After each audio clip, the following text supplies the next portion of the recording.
Olá! A história de hoje é uma daquelas que mexem com a gente, sabe? Ela mergulha a fundo na natureza humana, mostrando o que a gente tem de melhor e de pior. É uma narrativa sobre bondade, sobre a mais terrível ingratidão e sobre as lições que, às vezes, só a dor consegue ensinar. E tudo parte de uma pergunta que vai guiar a gente por essa jornada. Será que um sonho, algo que parece tão distante da realidade, pode ser a ferramenta para consertar uma maldade tão grande? É bom guardar essa pergunta com a gente. Olha, essa história é contada por quem viveu ela de perto. Tudo começou com o convite de um amigo, o Epitácio. Ele me chamou para visitar os filhos dele e, de quebra, ajudar uma pessoa que estava precisando de uma assistência médica. E lá fomos nós, para uma casinha bem simples no subúrbio. E foi lá que a gente conheceu a alma daquele lugar, Justina. Uma mulher solteira, negra, com uma bondade que não cabia nela e um sorriso que, nossa, iluminava tudo. Ela era, sem dúvida, o pilar daquela família que a vida montou. A casa era cheia de vida, sabe? Além da Justina, tinham 4 crianças ali. O Rodrigo e o Juquinha, que eram filhos do meu amigo Epitácio, e mais 2, a Lenita e o Donizete. E o mais curioso é que o pedido de ajuda médica não era para nenhuma das crianças, não. Era para a própria Justina. Descobri depois que ela estava com uma artéria quase totalmente bloqueada. Então, embora a saúde da Justina fosse a nossa preocupação ali no começo, ficou bem claro que existia um mistério ainda maior naquela casa. Um mistério que envolvia justamente as outras 2 crianças, a Lenita e o pequeno Donizete. Foi aí que o Epitácio me explicou a situação. Depois que a esposa dele faleceu, a Justina, que já era madrinha do Rodrigo, simplesmente acolheu os 2 meninos. Ele não tinha outra palavra para ela a não ser benfeitora. E com toda a razão do mundo, né? Ela era o porto seguro daqueles garotos. E a bondade dela, gente, parecia não ter fim. A Lenita e o Donizete foram encontrados pela Justina ali perto de casa, abandonados. Imagina a cena, magrinhos, famintos, com marcas de agressão. E ela não pensou 2 vezes, acolheu os 2 como se fossem dela. Investigando a história no plano espiritual, a gente descobriu a verdade terrível por trás daquela noite. Um socorrista espiritual chamado Samuel ouviu as palavras exatas do homem que abandonou as crianças. Uma frase de uma frieza que chega a arrepiar, dita antes dele fugir em alta velocidade. Aquela história não parecia um simples abandono. Tinha cara de rapto, de sequestro. E aquilo me intrigou de um jeito. Eu decidi que precisava ir a fundo e tentar encontrar a verdadeira família daquelas crianças. A gente tinha uma única pista. O Samuel se lembrava do nome da cidade na placa da caminhonete. Era em outro estado, um lugar bem longe, mas era um começo. Fui até lá e, com a ajuda de um pessoal de um centro espírita local, a gente conseguiu encontrar os pais, o Edson e a Marília, que ainda viviam o luto terrível do desaparecimento dos filhos.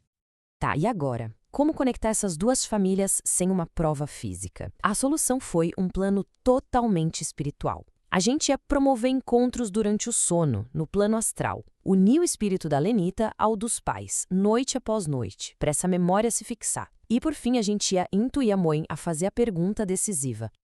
E não é que funcionou? Depois de vários encontros em sonho, a mãe, Marília, se sentiu inspirada a perguntar: "Onde você está?" E ela ouviu a resposta. Acordou no meio da noite falando alto o nome exato da cidade onde a filha estava. A conexão tinha sido feita. Cheios de esperança, o Edson e a Marília viajaram para a cidade e começaram a procurar em todas as creches. A alegria de estar perto do reencontro era imensa. Mas, como a gente vai ver, essa alegria ia se transformar em algo bem amargo. Na terceira creche que eles visitaram, aconteceu. Ao ver a Marília, a Lenita correu na direção dela, gritando: "A fada com que eu sonho, a outra mãe!" Foi um momento de emoção pura. A confirmação de que os sonhos eram reais e que a família estava finalmente junta de novo. Só que é aqui que a história dá uma virada dolorosa. Agradecidos, o Edson e a Marília convidaram a Justina e os meninos para morar com eles. Só que a gratidão durou pouco. Na casa grande e confortável, o amor da casa humilde deu lugar à exclusão, à ingratidão. A Justina e seus filhos passaram a ser tratados como inferiores, dormindo num quartinho dos fundos e apresentados como empregados. E enquanto isso acontecia, só para fechar esse parêntese, a justiça aqui na Terra seguiu o seu curso. O raptor foi descoberto e confessou. Era um ex-namorado da Marília, que não aceitou o fim do namoro e fez aquilo por vingança. Ele foi preso e essa parte da história se encerrou. A Justina, claro, não suportou aquele tratamento frio e decidiu ir embora. Escreveu para a antiga patroa que a recebeu de volta de braços abertos. Para ela e para os meninos, foi um retorno ao amor, ao respeito. Mal sabiam eles que essa partida ia selar um destino trágico para quem ficou. A linha do tempo depois desse reencontro é trágica. Nos primeiros anos, a Lenita e o irmão viveram bem com a Justina. Mas depois de se reunir com os pais biológicos, tudo mudou. Em só 6 meses, a Lenita adoeceu. E menos de um ano depois do reencontro, a menina faleceu. Deixou a casa, antes cheia de esperança, coberta por um luto pesado. A Lenita tinha falecido. Ela teve uma crise forte de bronquite, daquelas que a Justina tratava com chás e remédios simples, mas no hospital, sem que os pais soubessem ou verificassem, deram penicilina para ela. E a menina era fatalmente alérgica. E aqui vem o peso do arrependimento. O Edson, consumido pela culpa, desabafou. Tudo nossa culpa. Como fomos ingratos com essa mulher. Eles perceberam, tarde demais, que ao rejeitarem a Justina, eles não rejeitaram só uma pessoa. Rejeitaram o cuidado, a sabedoria e a proteção que ela oferecia.